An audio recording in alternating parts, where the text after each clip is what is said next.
در این گوشه آرام شهر دوشنبه در پهلوی این بناهای بلندشانه انا این منزل استقامتی حاجی اسماعیل می باشد. حاجی اسماعیل پیر محمدزاده. درباره او بسیار گفتند، نوشتند و می نویسند. این کتاب نمونه از آنها است. این لوحه تلویزیونی به شخصیت این خادم نمایان دین حاجی اسماعیل همچون انسان بخشیده می شود. راست گپ در کجایی که نرویم همین گونه سوالی که شما دادید همین گونه سوال هست که چرا شما ریش نمیمانید.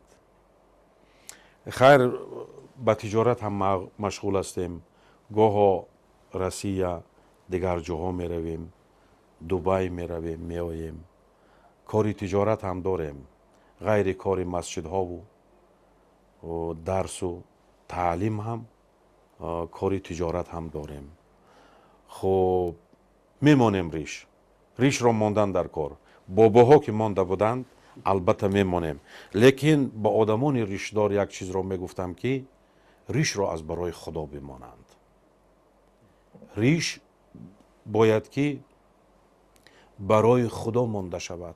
از حالنامه حاجی اسماعیل، او زاده دهه سنگ کلوله سابق ناحیه سریخوستار سابق ولایت کولاب است. 1 ایول سال 1952 به دنیا آمده است. پدرش با نام مخدوم سنگ کلوله در کولاب معروف بود. و ما از مادر ما خدا رحمت بکند بیبی گلبرگ که خیلی یک شخصیت خوب بودند و قبلگاه ما را خدمتگزار بودند. چون این زنها کم می شوند. 3 نفر هستیم، من، مخدوم اسکندر و مخدوم سلیمان. ایام کودکی حاجی اسماعیل نزد پدر با از خود نمودن دانش گذشته است. بعدها حضرت قبلگاه مرا به نزد حضرت داملا محمدی علیه الرحمه که او از شاگردان قبلگاهش بود، از قشلاق ملاکانی سرخواسار، بعدها آمده در ناحیه همدانی، بعدهای مهاجرت. ما که در آلیمتای بودیم و در قشلاق بابای مخصوم میگفتند، بعد آمدن حضرت قبلگاه این قشلاق به نام قشلاق بابای مخدوم مشهور بود و از این قشلاق ما را هم برای خواندن به مکتب میانه و به پیش حضرت داملا سالهای 63 آوردند که الکی من صنفهای 3 یا که 4 میخواندم و این بحر علم، این جامع العلوم، این شخصیتی که دارای بسیار علمهای زمان خود بود، او فیلسوف هم بود، او تاریخچی هم بود، او فقیه هم بود، او محدث هم بود، او مفسر هم بود، لیکن یگانه شاگرد من بودم و فرزندانش. 9 ینوری سال 1968 در سن 86 سالگی قبلگاهش از عالم گذشت.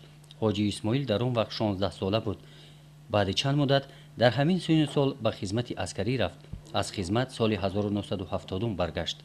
وقتی که ما با آلیمتای برگشتیم، با مادر بزرگوار زیارت کردیم، اکنون تدارک خانه‌دارشوی من سر شد.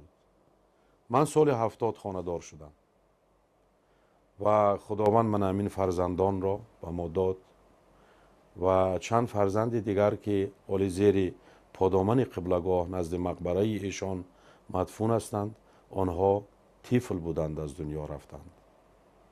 من نور نیسا، بعد از آن دور نیسا، بیبی فاطمه، رستم جان، احمد جان، سعادت جان، اینا فرزندای بیبی زیب نیسا هستند. نصیب بوده است بعد از آن باز من عائله برپا کردیم بعد وفات ایشان در شهر دوشنبه. خدا را شکر فرزندان داریم اینجا هم. پسردار محمد جان و شکرانه، مدینه جان اینجا هم فرزندان هستند. در این حجره مهمانان را قبول می نماید و فرزندانش مشورت می گذراند.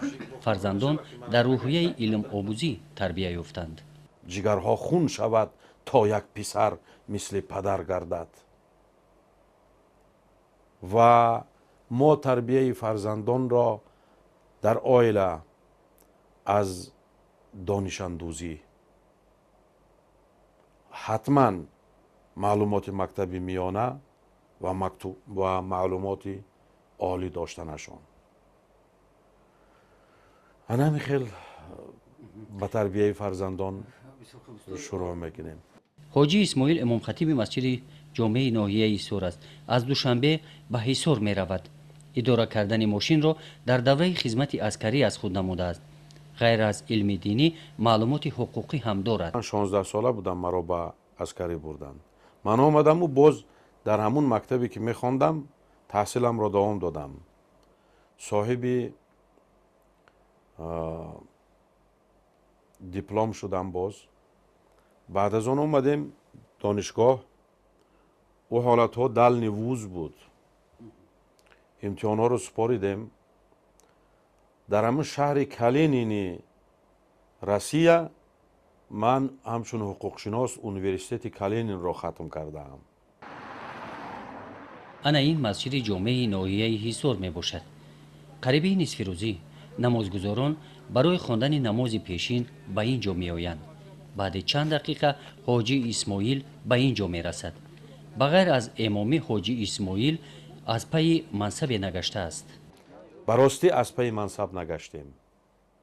باره هم نگشتیم. حالا بعضی وقتا شوخی میکنم بچه ها را که من دعوای یگان منصب و کرسی ندارم. من شما آسوده باشید. بابای مفتی را بعضی وقتا شوخی میکنم که شما آسوده باشید. او آدمی که مفتی میشود و ریش میماند کو. اما همین خیلی بعضی وقتا یک شوخی ها هم میکنیم. گفته ما همین شماها که همینجا هستید همین منصبی ما هست. گفته همین خیلی بعضی وقتا همین خیلی شوخی های برادرانه هم میکنیم. از پی منصب نگشتیم. حاجی اسماعیل به مسجد رسید. او در احاطه موسفیدان است. شخصیت هایی که گرد ما و شما جمع آمدگی هستند اینها دوستان ما هستند و عموما کلمات دوستی برادری این مفهوم کلان دارد. مؤمنان برادران مؤمنانند. مؤمنان دوستان یکدیگرند.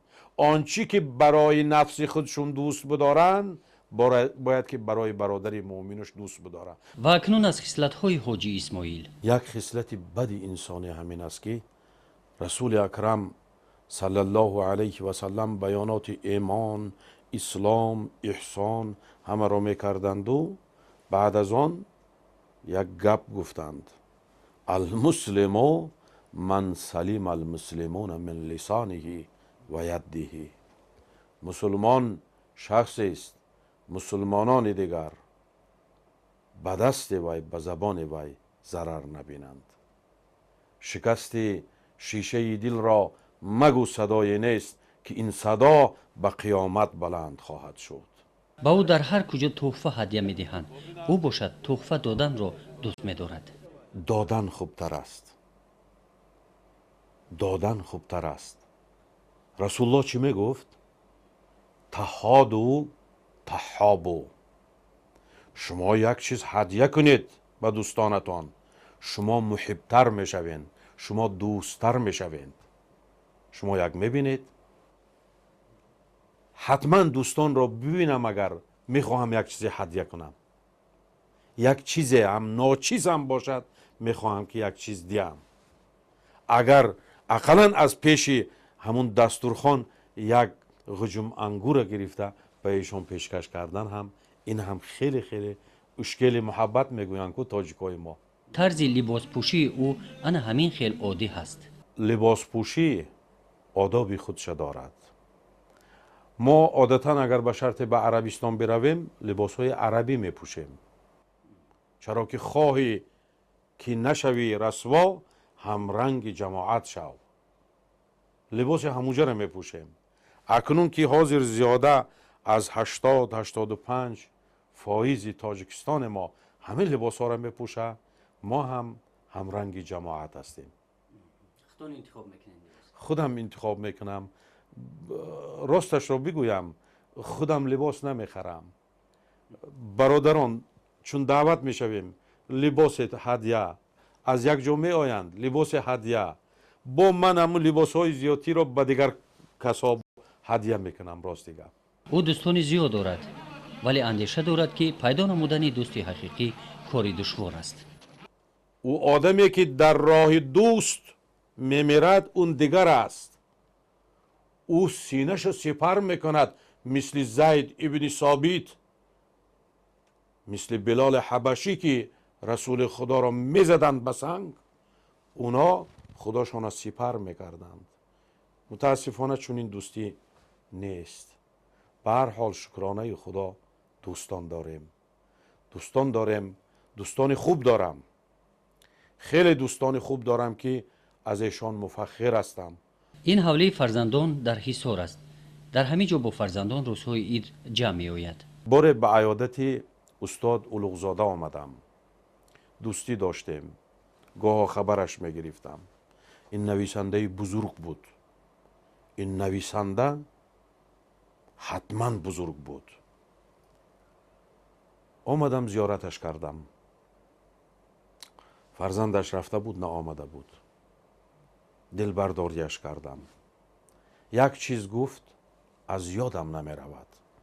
او را گرفتم درون ماشین و آمدیم حصار. به حصار رفتیم. اونجا قدردان ها بود. با قدردان ها واخوری ها میکردیم. شب نشینی ها میکردیم. بعضی وقت گفت اسماعیل، گفت فرزندم، گفت در تربیه فرزند کمبودی از من سر زده بوده است. وقتی که من صبح جوانی را نویساندم به زبان تاجیکی، اینها آن را خوانده نمی توانستند، نمی فهمیدند. تو بزرگی گفت. او بزرگوار مرا من نالایق را گفتند. در مناسبت با همسایه ها حلیم است. حاجی اسماعیل قرض همسایگی را به جا می آورد. حق همسایه به حق خدا میماند. این چه معنا دارد؟ باره در یک موعظه شان جناب پیغمبر آنچنان همسایه را حقش را گفتند و یادآور شدند که مرا خداوند از حق همسایه چنان تاکید کرد که من ترسیدم که همسایه از همسایه مثل فرزندان میراث میبرد. این بود نظر ما به سیمای حاجی اسماعیل پیر محمد زاده همچون انسان. مناسبت من به زر و مال از گفته بزرگوار ابو سعید ابوالخیر، دنیا طلبان ز حرص مستند و همه، موسی کش و فرعون پرستند و همه، آن عهد که با خدا بستند و همه، از بحر دیرم جمله شکستند و همه. باید این گونه نباشد. باید این گونه نباشد. مال برای خرج است، برای صرف است، برای تربیه فرزندان است. انا همین گونه اگر مال و اموال باشد زیهی سعادت. و ما خیال میکنیم که از ناداری دیده دارایی بهتر است. آدمی دارا، آدمی که باید دارد او در راه خدا صرف میکند. دولت مدام در طلب مرد قابل است، ناقابلان دهر به دولت نمیرسند. باید که فرزندان تاجیک سرمایه‌دار باشند.